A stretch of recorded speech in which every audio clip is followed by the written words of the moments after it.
Welcome, Danksters. Nick Fuentes calling out Tucker Carlson and Candace Owens. There's also been a cartoon that was created, so we're going to play that. We're going to react to it. We're going to talk about it. I'm curious on your thoughts down below. Do you think that Tucker should go on Nick Fuentes' show? And I think that possibly they should all have a three-way powwow or a threesome, if for lack of better words. Let's get right into the video.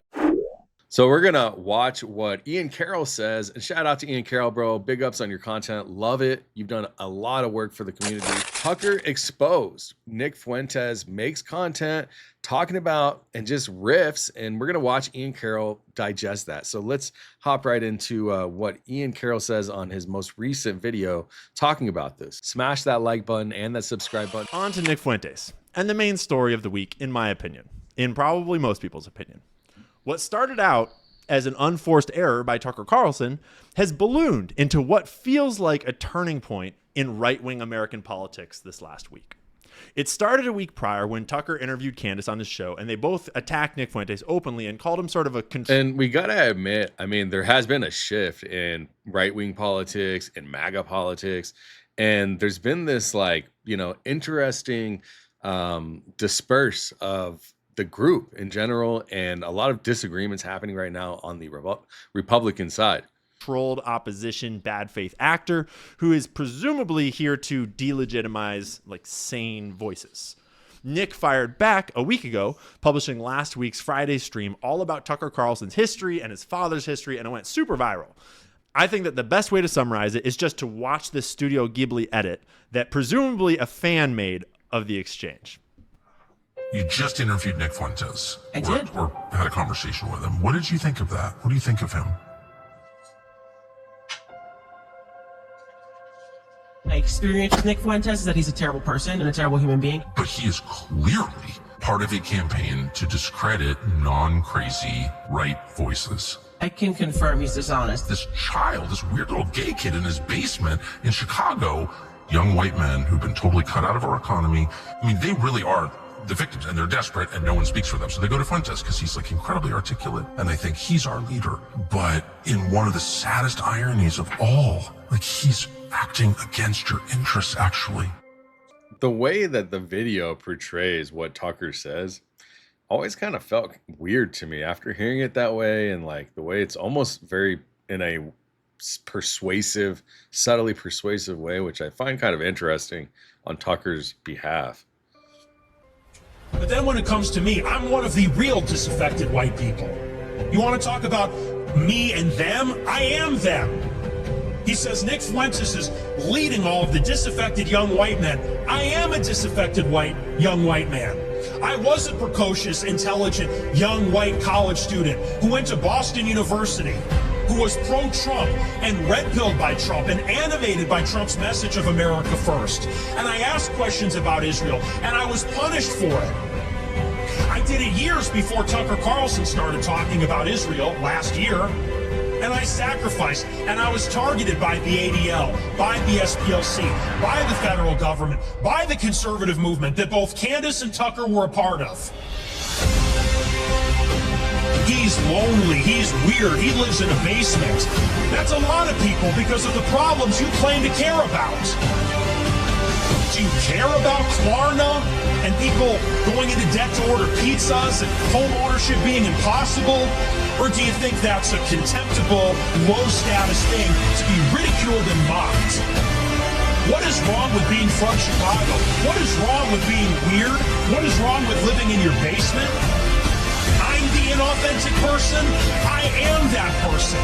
I am a spokesman for the disaffected white man because I am one, and you two are not. My dad didn't even graduate college. My mother's father was a garbage man in Chicago, and he committed suicide. He was a veteran of World War II. Who's the CIA cutout? Who's the poser? Who is America? I am America. Chicago is America. That's an American story. Bro, that hits, no? Come on. You can't tell me that doesn't hit. So when he comes out and he says this, I'm sure it resonates with a lot of people, with people like even myself. Now, I don't condone the things that he said. He's made some racial comments that, look, I don't watch Nick Fuentes personally. I haven't. I'd be interested to see some of the content that he's talking about on this subject. And I definitely think it would be interesting to see him come on and talk to Tucker Carlson and talk to Candace. But I mean, it's true. How are you going to bash the very people that you claim to be helping and wanting to help and wanting to contribute to that part of society and claim to almost be a part of, and then trash him for all of those things, right? It's kind of interesting.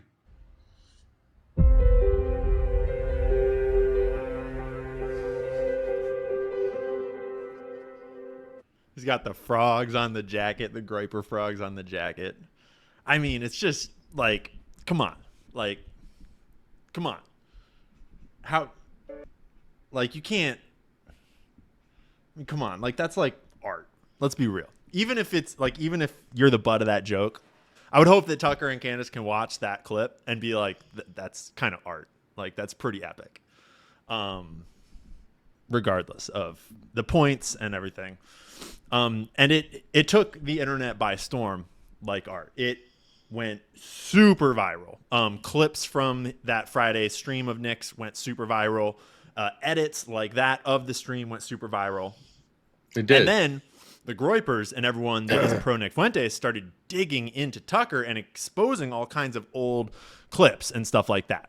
So, I mean, love him or hate. And before we get into this, look, I, again, am not biased. I'm just kind of putting out the facts here, showing you what I've been watching. This channel is all about just what I like to enjoy and watch in my free time or while I'm working. So just know that I'm just showing you what I think is interesting on the internet today, you know, and this is definitely one of them. Ian Carroll, he's a goat, man. Hate him. It was powerful. Well, last Friday night, this most recent one, Nick aired part 2 of his Tucker Carlson expose. And once again, he was on fire all night long. I don't even mean ideologically, although I think that too. Like, even if you disagree with him, just looking at the skill of orating, the skill of weaving together a live stream, a show, which is not easy to do. Nick is one of the best to do it in 2025. And this was one of his best ever. And it was all live. There was no script. There was none of this. Like, I mean, obviously he has producers and he had information and like a screen to help him with his facts, and wove together a lot of history directly to the source. Don't let other people gatekeep for you. Don't let them tell you what to think of him. Go watch for yourself and form your own opinion. And know that it is complicated and there's a lot of backstory. And Nick has said a lot of things in the past, a lot of things in the present. And, you know, you got to judge carefully and kindly and cautiously and think for yourself. Now, during the stream, Nick covered a lot of information and wove together a lot of history. Now Pat Buchanan is going super viral. If you know, you know. Groypers are all posting Pat Buchanan hype tracks all over Twitter. But one of the central points that Nick teased out was the difference between being anti-neoconservative, anti-Zionist, anti-Israel, versus actually talking about Jewish identity as a part of that issue. Why it matters, in Nick's opinion, to actually discuss the critical Jewish element in the middle of this divide. And honestly, I used to fall more on Tucker's side of this debate than on Nick's. I used to share Tucker's perspective that Nick was rash and toxic and went about talking about these things in ways that were too extreme and too racial and would delegitimize the conversation. And there is an argument to be made that Nick has changed his tune over the last year or two as he has grown up and gotten more skilled and more mature and maybe just changed his strategy a little bit. Nick certainly did used to be more rebellious and flippant. He definitely, don't get me wrong, he definitely still has said some things and is still, I think, holds a racially concerning side for some people. You know, I don't know the ins and outs of it, but I think that he is a white nationalist or whatever, but I don't know, right? I'm not down with that. I think everyone should just be cool with each other. But yeah, everyone's got their own opinion. This is America, first of all, and I think that's the most important thing. And dismissive and just, you know, young. And that's fine. Nick actually talked about that in this live stream. But As the genocide in Gaza has gone on over the last 2 years, and we've seen the Israeli faction's mask come off more and more, it's become more and more obvious how right Nick is in a lot of ways. Not all Jewish people support Israel, but all Jewish people who support Israel support it because they are Jewish, right? Like, it's an extremely uncomfortable conversation for everyone, especially if you were raised in this like politically correct era in America that I was and that Tucker was and that everyone else was. Like, unless you're really young, right? Like Nick's age and younger, and Nick's not like that young, but like these, 20-year-olds, 22-year-olds, these guys have been growing up in a world that is slightly more awake to the wokeness, so to speak. But race matters, right? Like, these things matter. They're real. They're not like, you can't just dismiss them from the conversation as though they weren't a factor in reality, right? Like, would the US government ever hire a Chinese national to work with classified military secrets? No, right? Like, that would be a dumb idea. China is trying to steal our classified military secrets. They always are. So it would be idiotic to hire Chinese nationals into those programs that they are trying to steal information from, right? Like, even if they weren't loyal to China, how would you ever know that for sure, right? You would be worried about the possibility in a way that you wouldn't be worried if you had hired like Norman McAllister or like, right? The same is true for a Russian. The US wouldn't hire a Russian to be our Secretary of State, obviously, right? Well, the existence of the State of Israel, unfortunately, makes Jews fit into this same category of foreign nationals with potential, even probable allegiance to another nation over this one, over America. And this is not some new idea. This was actually raised as an objection by Jews during the earliest talks about Zionism. And it was offered as a reason not to undertake the Zionist project. Because Jews are a stateless people living as guests and immigrants in other nations. And if you build a Jewish state, then that would cast suspicion on all Jewish people around the world as secretly working on behalf of the Jewish state, not their host nation. Right? Nick elaborated in detail on how and why Jews so often became spies during the Cold War because of their Jewish identity. Israel and Judah were Jewish kingdoms in the Levant over 2,000 years ago. So with Jerusalem as a political and spiritual center, the Jews already had a nation state, and those states were destroyed by successive empires. Now that led to the Jewish diaspora and centuries without any sovereign homeland. So think about it. They've had a long time now for no homeland, and they've been kind of unsovereign. So modern Israel was established in 1948. So that's where there's a lot of discrepancy. This became part of the British-controlled Palestine. Now, after the UN proposed partitioning the land between Jews and Arabs, then Palestinians and many Arab nations saw it as land being taken from them, and that has its own history. Israelis view it as a restoration of their historic statehood. Others view it in very different ways, and I recommend you maybe go look into that. Some worry that a heavily Jewish populated state could revive old dual loyalty fears. So the idea that Jews might prioritize Jewish or Israel interests over the host nation. Others see concentrated Jewish political or economic influence as threatening. Now, a perception rooted in centuries-old anti-Semitic conspiracy theories where regions with strong religious and nationalist identities, a distinct Jewish community, can be viewed as culturally separate. So this fuels suspicion or resentment towards the Jewish people.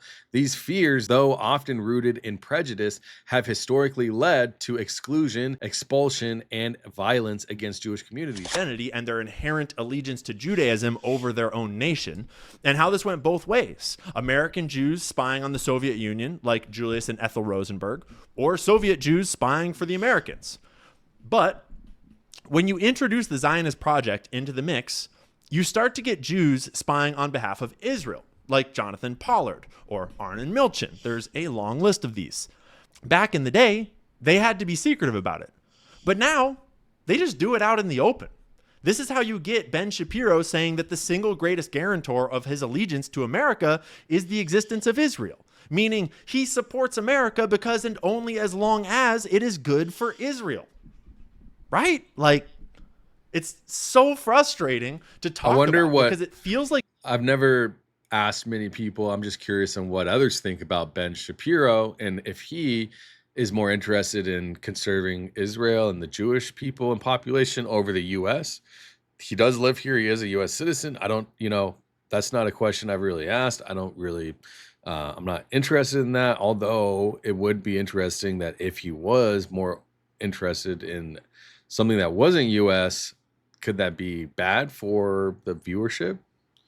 like we live in backwards world, like where literally every day Twitter is filled with Jews advocating Israel first policies and Israel first propaganda and opinions, and they simultaneously say that it is anti-Semitic to say that Jews would ever work together or have greater allegiance to Israel than to their own nation, despite the fact that so many clearly do and aren't shy about saying so openly, like in one breath, Israel, everything, Israel first, Israel defend itself, Israel, and in the very next breath, you're anti-Semitic for saying that a Jewish person would put Israel's interests over their own countries, right? Like, we can all see it. We all have eyes and ears and brains, most of us.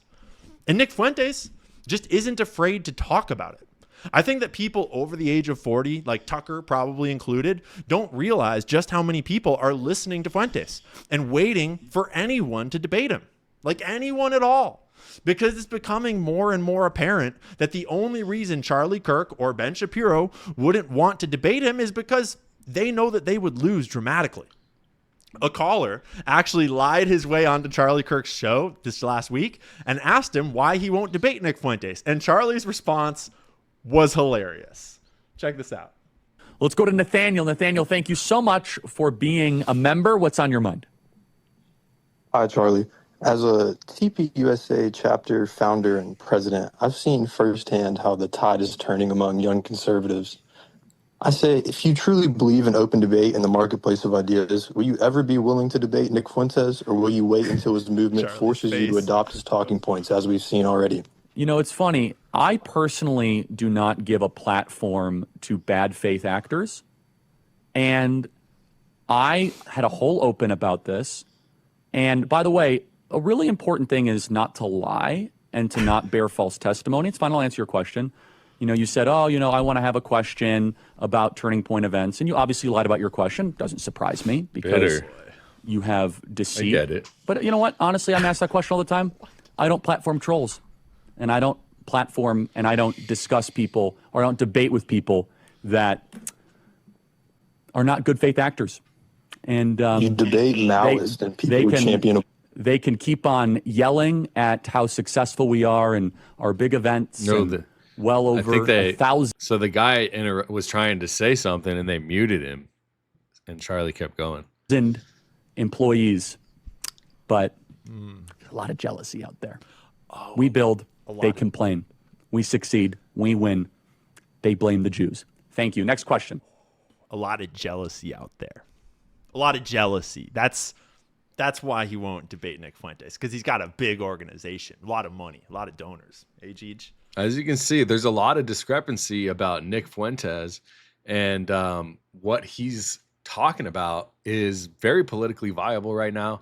I'm curious on your thoughts down below. If you stuck all the way to the end, please smash that like button and that subscribe button. Share this with your friends if you like my take and you like this type of content. Follow me at CryptoDanks. That's my crypto channel. And if you like clips like this, OD Clip Vaults is where I have OD Clip Vault is where I post clips of videos that I like to watch all day long. So I hope you like it. It's your boy Danks. Peace. Oh, share the show. Yeah.